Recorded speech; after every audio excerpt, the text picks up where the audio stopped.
slaying savior of Skyrim. Resigned to captivity, these two demi-human heroes embraced their destinies and stared down the very gods themselves. And devoured their friggin' souls! Because these two lack specific canon arsenals and movesets due to being role-playing protagonists, for this death battle we're giving them everything they have and maxing out all of their stats. Which is totally possible in-game if you're willing to grind. He's Wiz and I'm Boomstick. And it's our job to analyze their weapons, armor, and skills to find out who would win a death battle. Our story begins at the end. The great cities of old have collapsed. The heroes are dead or mad, and the golden age is over. Looking out upon their decaying kingdom, everyone would like nothing more than to lay down and die. Too bad for them. That's the one thing they couldn't do. Sucks to be you. By the undead curse, turning anyone with the mysterious dark sign into mindless, violent hollows upon repeated soul-crushing deaths. But there is a prophecy of a chosen undead who will journey to Lordran, the home of the gods, and save the world. Oops. Knight and a giant raven before one unlikely hero was ready to claw their way through their progenitor's forgotten homeland. And it helps that as long as they can keep their sense of purpose, an undead will always resurrect at the nearest bonfire. Now they might slowly lose their memories, their personality, and their sanity, but the curse gives them as much time as they need to get good. Who needs sanity? Undead are unnaturally resilient, able to survive being impaled through the chest. They've been chewed, eaten, and digested by what I can only describe as a toilet demon. And they can have their souls torn from their very body, because undead humans don't need their souls to survive. Just pop some of that spicy Sunny D, and they're good to go. If anything, it seems like they get off to it. And speaking of souls, they can absorb the souls of their fallen enemies to increase their power. They're a master with swords, hammers, spears, axes, bows, you name it. And that's without any formal training. With the right stats and setup, they can be anything from a cartwheeling assassin to a dragon-smashing tank. To the giantest of dads. And despite the serious gothic themes of the series, these weapons can get anime as hell. Smo's great hammer is a ginormous mallet the size of a sedan. Based on its size and likely bronze composition, it'd have to weigh over 100 tons. A lot like Goff's great bow, which can shoot pillar-sized arrows and one-shot dragons out of the sky. Or my favorite, the Moonlight Greatsword, produced from the ass of the albino dragon and founder of sorcery, Seath the Scaleless. This baby's a universe-hopping anomaly that can fire powerful sword beams and just looks so cool! The Chosen Undead has learned magic from the greatest practitioners in the world. They can create shockwaves, form defensive barriers, reflect damage, throw balls of flame, control minds, fire magical crystal spears, turn invisible, and toss bolts of sunlight strong enough to peel the stone scales off of mortal dragons. So their pool of magic is pretty limited. So if it comes down to it, they can shut off all magic in the vicinity with the miracle Vow of Silence, preventing anyone from speaking any spells aloud, including themselves. With this incredible arsenal, That won't be inconvenient at all. To the stamina bar, the Chosen Undead was rolling their way to victory. A roll so powerful it bends the laws of space and warps them through attacks like they weren't even there. Though sometimes it doesn't work and it's bullshit. That's just a game mechanic, but great to use when you're panicking. They've defeated Nido, the god of death, the bed of chaos, the mother of all demon kind, and Calamite, the strongest surviving ancient dragon. That was when the Chosen Undead was dragged back in time to face the fallen knight Artorias, the greatest warrior in history.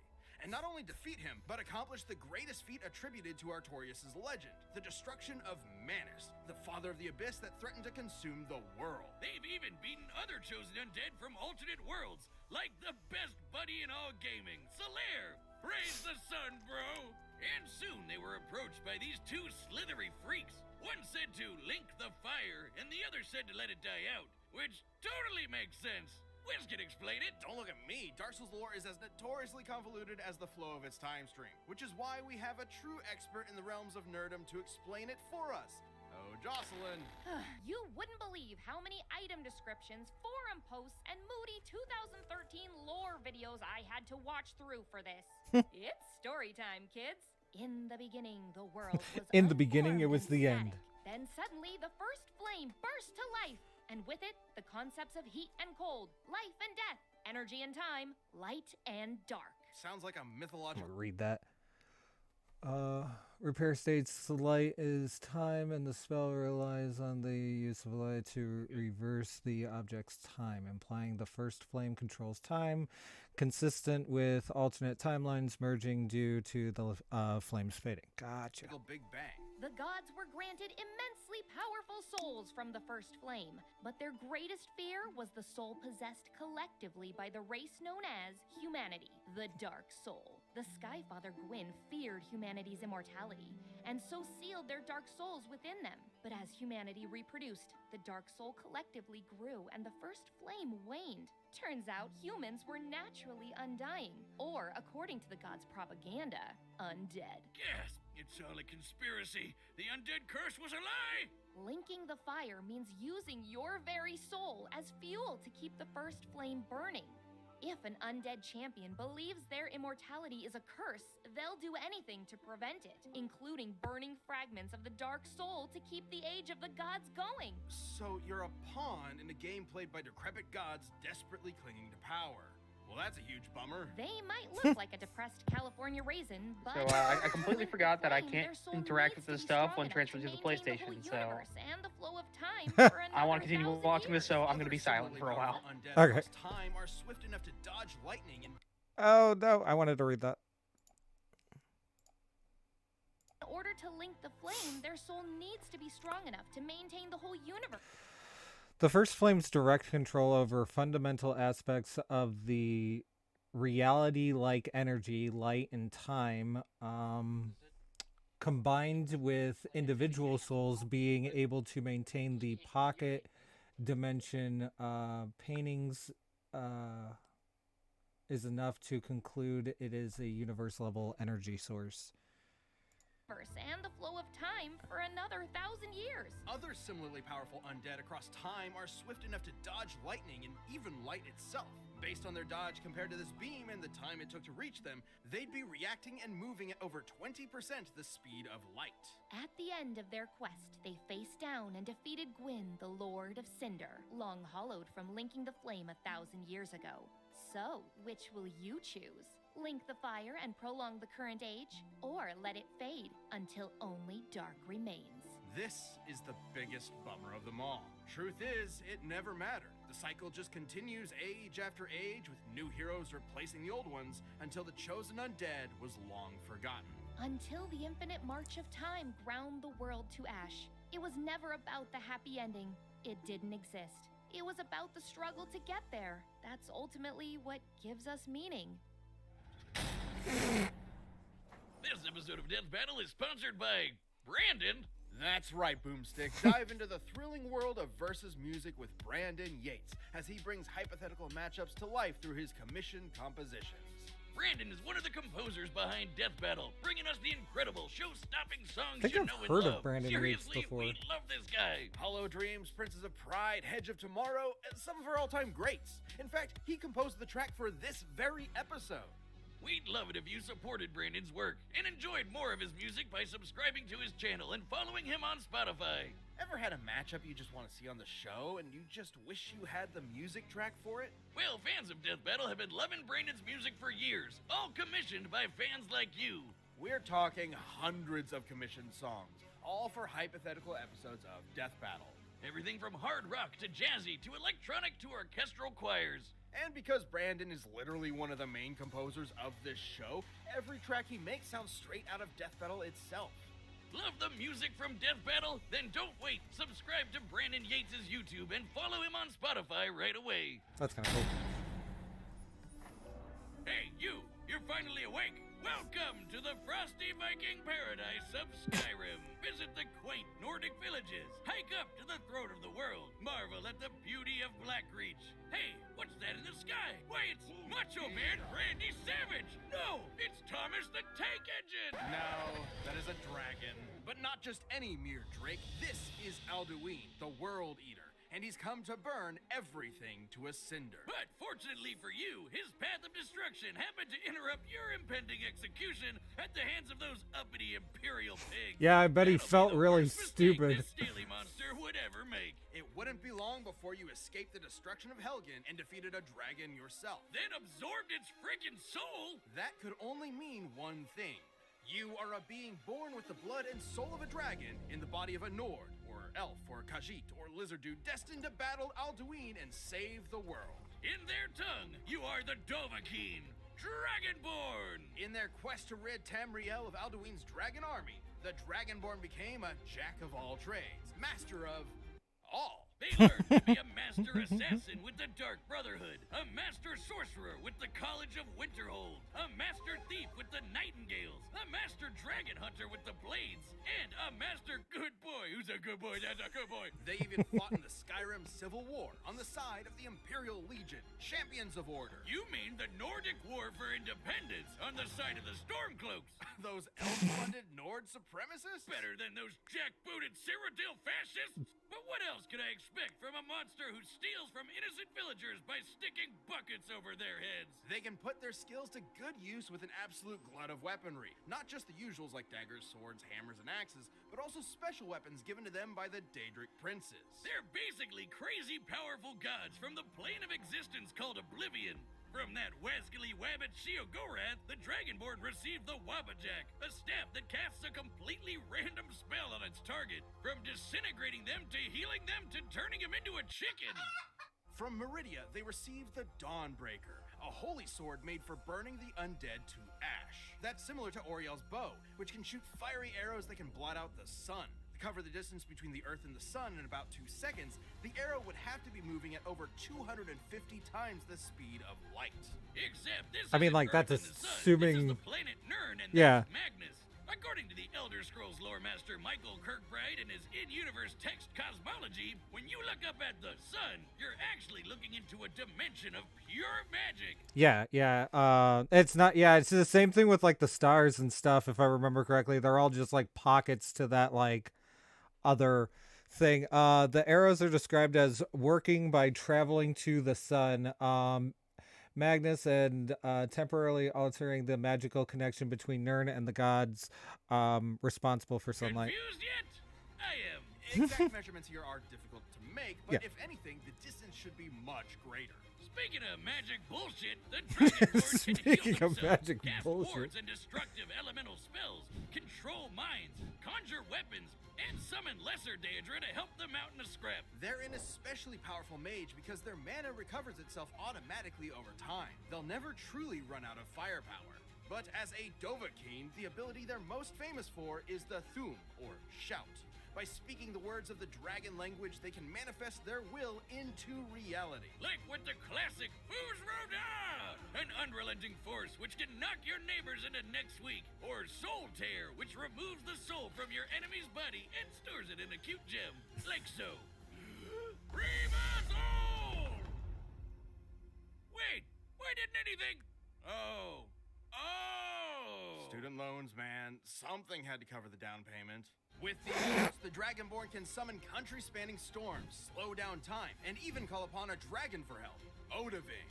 Dragons may look like scaly reptiles, but in reality, they're immortal demigods older than time itself. They're the children of the chief god of Tamriel's pantheon. The Dragonborn is an unstoppable force of nature. If they happen to take any damage, they can just drink a potion or nosh on a cheese wheel and be good as new. And they can carry up to 150 cheeses at once. My dream. Assuming these abnormally large cheese wheels have an average weight of 70 pounds, we can determine that the Is that how we're scaling them? 10,500 pounds of cheese. And that makes sense, considering they can match muscles with giants who are so strong they can shatter the game's spaghetti code to pieces. The last Dragonborn has battled the vampire Lord Harkon, ended Skyrim Civil War, and defeated the first Dragonborn, Miraak.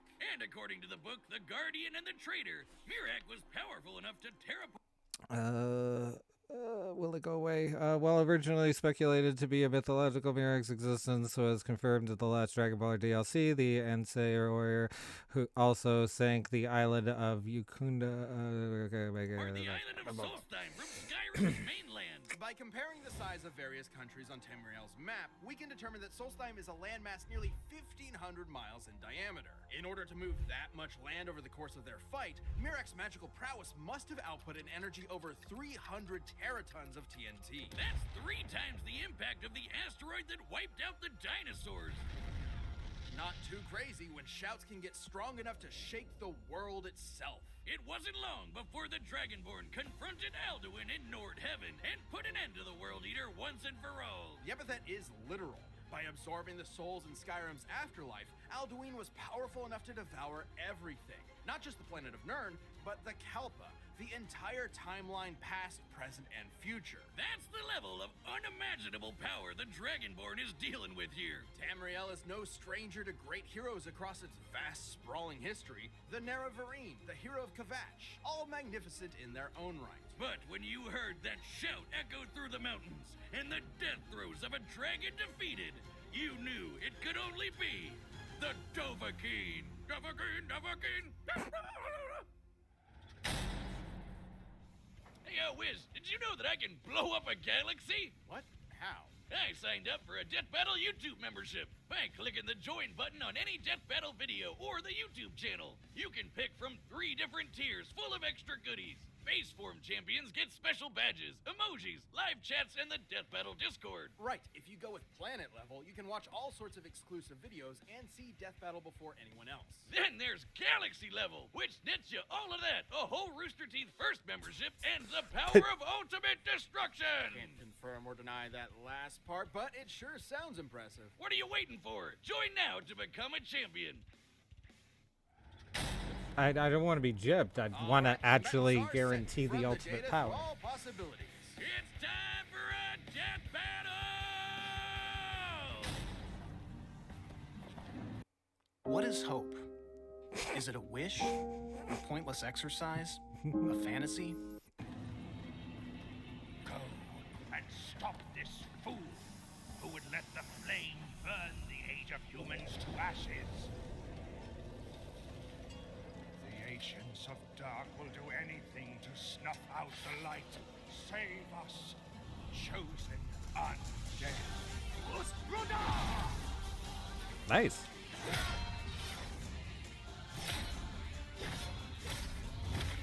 Ooh.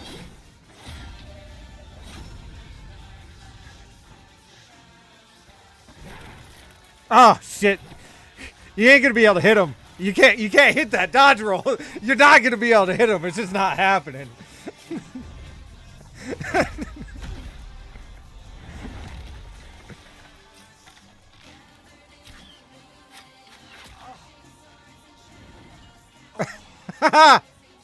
I see what they did there.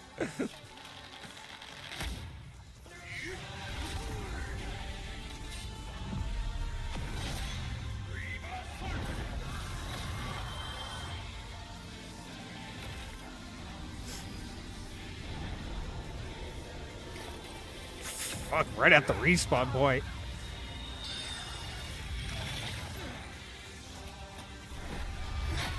Ooh.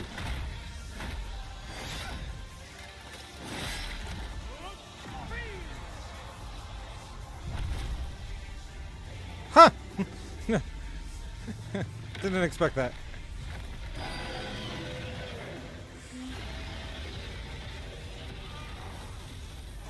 Just...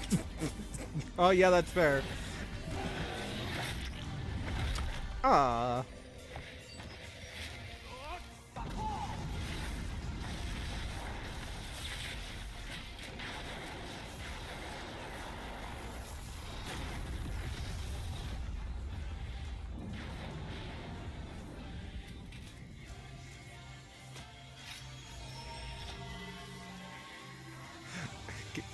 Why'd it have to be Dawnbreaker? It should have been the red one!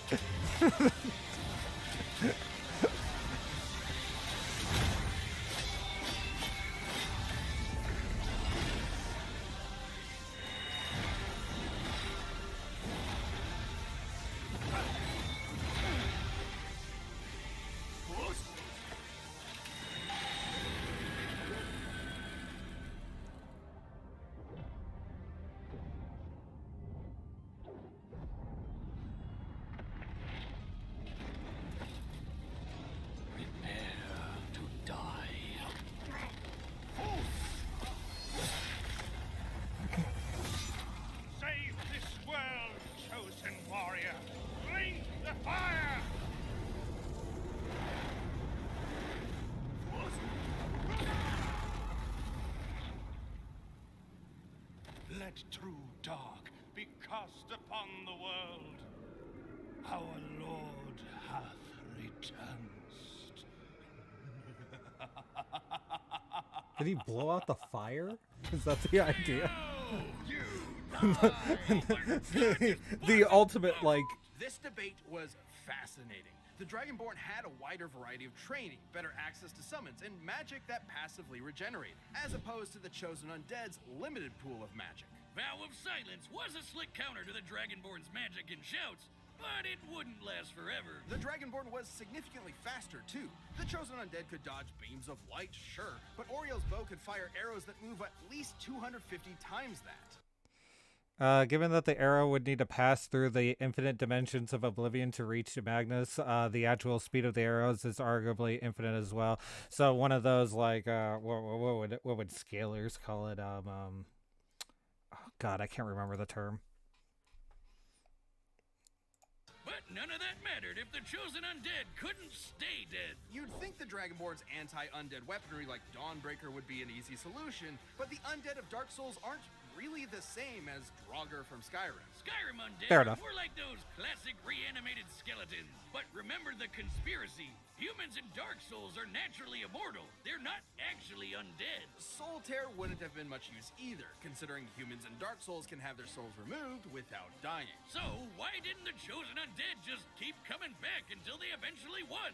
Like with any Dark Souls boss. One word, power. The Dragonborn had way more and greater feats of raw power than the Chosen Undead. Oh yeah, like summoning country-spanning storms with a single shout, or The Staff of Magus is also capable of countering the power of the Eye of Magnus, which has the power to remake the entire world. Oh, I didn't even realize. I used that a lot. split a continent. There's also the lore.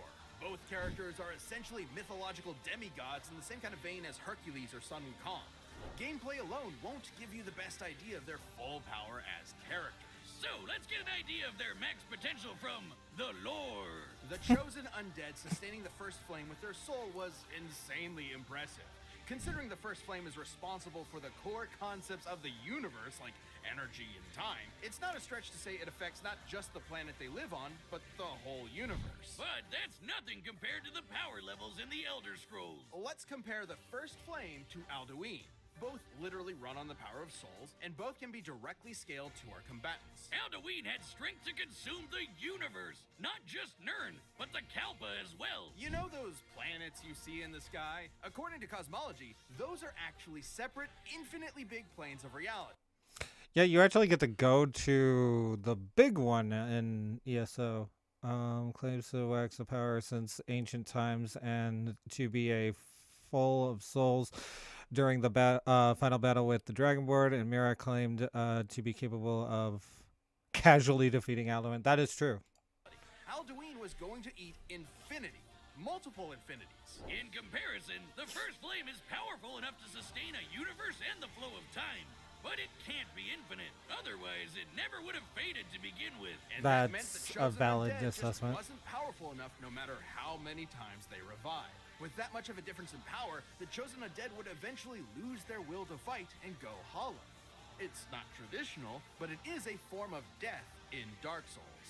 The Chosen Undead was surely tenacity personified, but still wasn't enough to stand up to the Dragonborn's incredible skill, broken arsenal, and overwhelming power. The Chosen Undead could only last so long before they flamed out. The winner is the Dragonborn. Thanks for watching. Stay tuned. We have a new death battle releasing every 2 weeks this year. And click the join button to get new... That being said, how they ended it didn't really make it feel like that's what had happened at the end, but... That he went hollow? Yeah, it didn't feel like that's what happened. No, it makes it seem like he shut off the bonfire and that just stopped him from resurrecting. Yeah, it just kind of made it seem like he literally blew out the world's most powerful candle for the world's greatest birthday. Not to mention some of their math is fucking wrong. Like, Ariel's bow doesn't travel across infinite space. For one, you need the blood-tainted arrows, and I think it just creates a barrier to block out some power of Mundus. I can't remember exactly. I don't know. I don't personally know. But if it was in fact reaching the sun, then I mean, like, technically it does, because, like, yeah, each of these things are like universes of themselves, based off of their own lore. Yeah, it doesn't exactly explain much about like how it blots out the sun. I don't think it actually. Oh well, it would have to go. Because it says it's until the next morning, and it doesn't matter where you go in Skyrim. It also mentions you could shoot it through a mountain. So I did more reading regarding like just Ariel's bow, regarding this whole concept. Apparently this has been like a topic, a talking point throughout it, outside of, Death Battle here and whatnot, to where people weren't exactly sure what exactly is happening. A lot of people do not believe that the arrow is actually, making it to the sun. It's just blocking, it's separating or something. I'm not entirely sure the exact perspective that people are having, but so my thought process is that the bow has to be used, the bow has to be used, of course, but two, we looked at it. You can shoot through mountains and clouds. It doesn't matter. If you are aiming at the sun, you will hit the sun.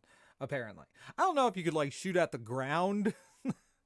If you knew exactly where the sun was angled, I don't think that would work. But as if it's up in the, which it probably wouldn't, because like how you're not even really blotting out like the day or whatever. But so my thought process is like, this doesn't work unless if you're aiming it at the sun. It has to be aimed at the sun. Like, if it was something that could work at in any other direction in the sky, to then, like, I would say that we could look at something that's just like kind of like atmosphere level, right? Blocking out the sun, creating a huge overcast and stuff like that. But when I decided to look at this, to actually watch it happen and stuff like that, because it's been a hot minute, right? It specifically says that it shrouds the sun in darkness if shot with Ariel's bow. So my theory behind this is that Ariel's bow specifically allows these arrows to reach the sun. Because the only way you're shrouding the sun in darkness, because it doesn't say it blocks out the sun, it says it shrouds it in darkness. That means it's got to reach it. And not only that, it doesn't matter where you are in Skyrim. If you can manage to go from one point of Skyrim to another point within the same day, kind of thing, or whatever, it doesn't matter where you are. That sun stays blotted out for that day. That's like the thing, right? So yeah, to me, it would make more sense if the arrow actually reached the sun than if it didn't. To me, there's less evidence of like it not being able to reach it. And I just think it's all specifically this arrow. It's all specifically because I think the blood curse is just the exact same of the other arrows, just blood cursed, right? And it's that bow, right? It's Ariel's bow. I think that's just the magical component.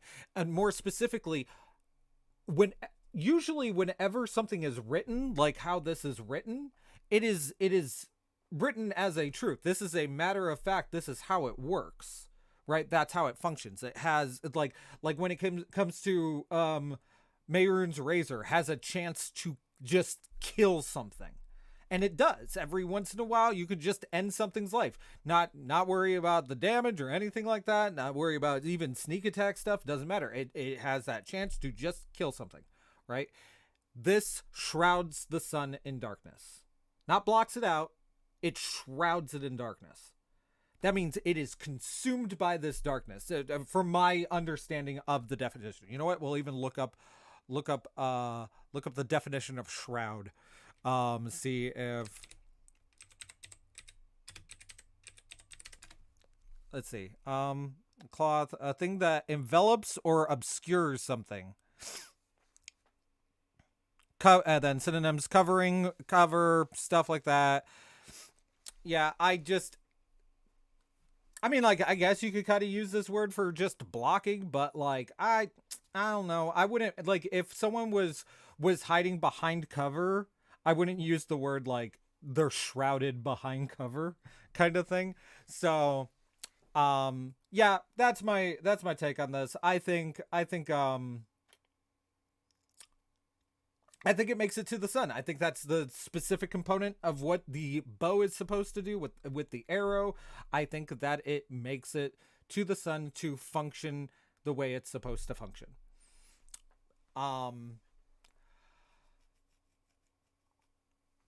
Now, whether or not that magic makes sense, I don't know. I mean, like, shoot, we've seen crazy powerful stuff in ESO outside, or ESO Elder Scrolls in general outside of that. So, like, you know, it is what it is.